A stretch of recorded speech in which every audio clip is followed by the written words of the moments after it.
Hello guys, स्वागत है आप सभी का आज के इस वीडियो सेशन में।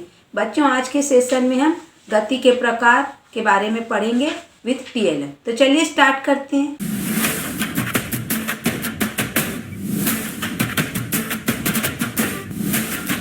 बच्चों, आप सभी जानते हैं गति क्या होती है। जब किसी व्यक्ति या वस्तु में समय के साथ उसकी स्थिति में, उसके स्थान में परिवर्तन होता है तो हम उसको गति कहते हैं।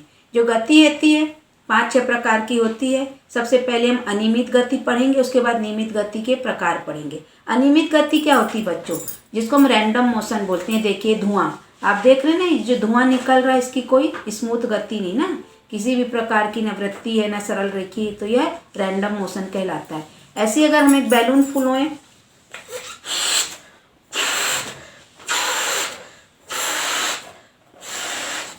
और फिर हम इसको छोड़ दें तो आप इसकी गति देखिए। ये देखिए, ये भी रैंडम मोशन के अंतर्गत आता है। चलिए अब हम रेगुलर मोशन को देखते हैं किस किस प्रकार के होते हैं। तो रेगुलर मोशन में हम सबसे पहले पढ़ेंगे सरल रेखी गति। वह गति जो सीधी सरल रेखा में होती सरल रेखी गति कहलाती है। वह भी 2 प्रकार की होती है, एक समान सरल रेखी गति और असमान सरल रेखी गति। एक समान सरल रेखी गति का मतलब होता है समान समय में समान दूरी तय करना। जैसे अगर हम एक निश्चित पाथवे बना लें और हम कोई ऑब्जेक्ट को चलाएं, समान समय में उसकी समान दूरी तय की, 1 घंटा में 1 किलोमीटर, फिर अगले 1 घंटा में 1 किलोमीटर, तो वह कहलाएगी समान गति, समान सरल रेखी। असमान, समान समय में असमान दूरी, मतलब शुरू के 1 घंटा में 2 किलोमीटर चले, फिर अगले 1 घंटा में आधा किलोमीटर चले, फिर अगले 1 घंटा में 3 किलोमीटर चले, तो वह असमान गति होती है। इसको हम प्रैक्टिकल करके बताते हैं। देखिए हमारी ये कार है, बैलून कार है ना, हम इसको चलाते हैं।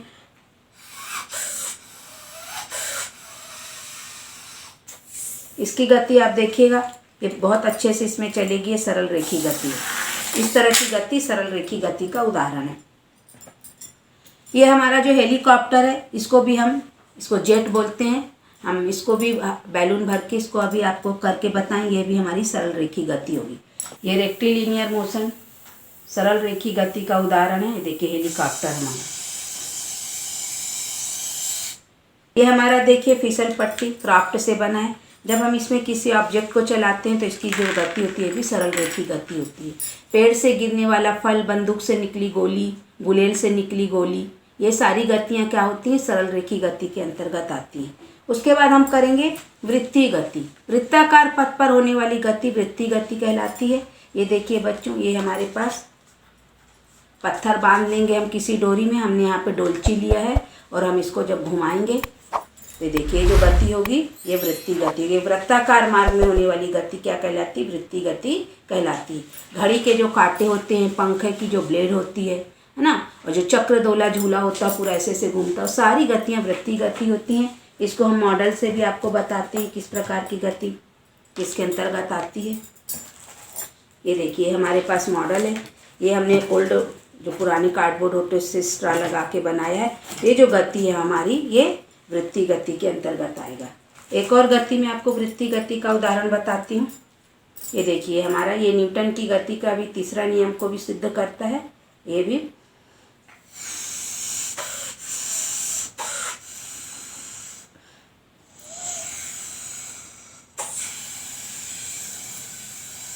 ये देखिए, ये जो बैलून की गति है पूरी वृत्तीय गति है।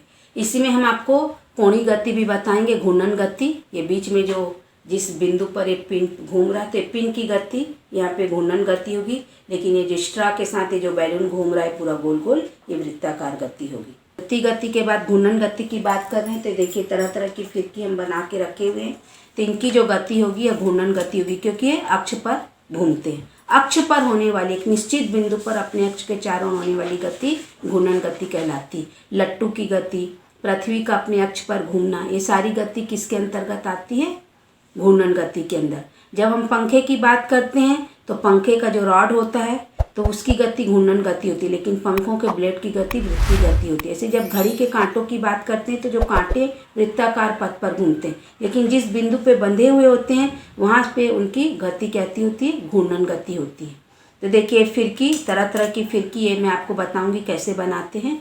इसको हमने थोड़ा सा सजाया। ये हमारी जो है रेक्टेंगुलर हमारा ये है, ये हमारी षटकोणीय गति है। षटकोणी मतलब फिरकी है, ये हमारी सर्कुलर है, ये ट्रायंगुलर। आप इसमें से करके देखिएगा कि कौन सा शेप की जो हमारा रोटेशन है बहुत अच्छा हो रहा सर, जो रोटेशनल मोशन है। मैं इसको आपको करके बताती हूँ। ये देखिए, ये हमारी जो है घूर्णन गति होगी। जैसे लट्टू घूमता फिरकी, ये इस सॉकेट पे जो अक्ष है इस पे घूमती, रोटेशनल घूर्णन गति। ये हमारी इसी तरीके की फिरकी हैं, ये हमारे रोटेशनल या घूर्णन गति के अंतर्गत आते हैं। अगली गति हमारी है, देखिए, दोलन गति। जब अपनी माध्य स्थिति के दोनों तरफ कोई वस्तु गति करती है तो वह गति दोलन गति कहलाती। मंदिर के घंटे की गति, इस तरीके का झूला जो बगीचे में लगा रहता है, देखिए हमारा झूले की, इस तरीके की झूले की गति दोलन गति होगी। और हमने ये जो आपको बना के दिखाया है, इसको भी अगर हम यहाँ पे इसको हटा के इसको यहाँ पे कर दें, घंटी के जैसे टांग दें और फिर हम इसको घुमाएंगे तो इसकी भी गति हमारी क्या होगी, दोलन गति होगी। ये देखिए, जो हमारी घड़ी होती है, घड़ी के पेंडल की गति भी जो होती है इसी तरीके की गति होती है, गति दोलन गति कहलाती है। हमारी जो सिलाई मशीन होती है उसकी जो सुई ऊपर नीचे होती है वह भी हमारी दोलन गति का उदाहरण है। अब है दोलन गति के बाद हमारे पास पीरियोडिक मोशन, आवर्ती गति। आवर्ती गति जो निश्चित समय के पश्चात दोहराई जाती है वह गति आवर्ती गति होती है। जैसे एक वृत्ताकार पथ पे कोई धावक पूरी वृत्ताकार मार्ग पे एक समान चाल से बार बार घूम रहा है, तो लेकिन जब वो कमती ज़्यादा असमान चाल से घूमेगा तो गति आवर्ती गति नहीं कहलाएगी। पतझड़ का आना, हर साल एक ही मौसम, फिक्स मौसम, उसी में पतझड़ आता है। और जो घड़ी की सुइयों की गति होती है वह भी कैसी होती, आवर्ती गति, पीरियोडिक मोशन। ये देखिए हमारा शीशा झूला है, अगर हम इसको बात करें तो ये भी देखिए निश्चित समय के पश्चात अपनी गति दोहराता है, तो यह भी हमारे किस गति के अंतर्गत आएगा, यह भी पीरियोडिक मोशन के अंतर्गत आएगा। और जब समान समय में बार बार अपने पथ को रिपीट नहीं करते तो वह असमान समय लेते हैं रिपीट करने में, कोई फिक्स समय नहीं रहता, तो वह गति कैसे कहलाती, अनावर्ती गति। जैसे हमारी सांस लेने की गति, हमारे दौड़ने की गति है ना, हमारे हाथ पैर के मूवमेंट, ये सब अनावर्ती गति होती है। इन सब गतियों के बाद हमारे पास एक विशेष प्रकार की गति और है, जिसको बोलते हैं कंपन गति। ठोस के कण हम जानते हैं जब हम उनको चोट पहुंचाते हैं तो अपनी ही माध्य स्थिति के दोनों तरफ कंपन करते हैं, लेकिन अपनी जगह को, अपने स्थान को नहीं छोड़ पाते। तो जो सितार होता है, वीणा होता है, सबके तार जो होते हैं ना बच्चों, इसी प्रकार की गति को बताते हैं कंपन गति। ये मैंने डिस्पोजल पे रबड़ लगा के बनाया है, देखिए इसकी गति, इससे ध्वनि पैदा होती है ना, तो ये रबड़ लगाए हमने, तो रबड़ में जो कंपन हो रहा है ये कौन सी गति होगी, कंपन गति। यह एक इसी प्रकार का और है, देखिए इसमें भी हमने रबड़ लगाया है, दोनों उसके दोनों, तो ये जो गति होगी कंपन गति होगी। तो इस तरीके से बच्चों ये हमारे गति के प्रकार थे। उम्मीद है आप सभी को बहुत अच्छे से गति के प्रकार समझ में आ गए होंगे।